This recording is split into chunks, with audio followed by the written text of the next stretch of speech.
Bitcoin payment acceptance. Currently, 100,000 merchants accept payments in Bitcoin.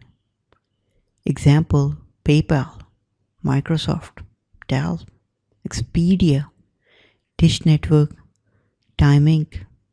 So these are the most popular ones. Example: PayPal. It offers you to transfer money between users. So that's the number one payment processor in the world. Microsoft, you can buy computers. Dell, you can buy computers. Expedia, you can use the Bitcoin to plan a vacation. Dish Network, you can pay your cable fees.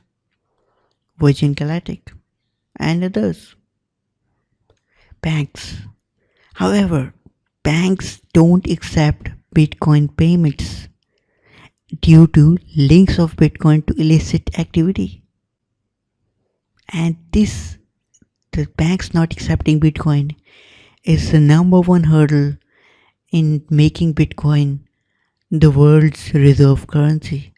Because if the banks accept it, it will become the world's reserve currency. Thank you.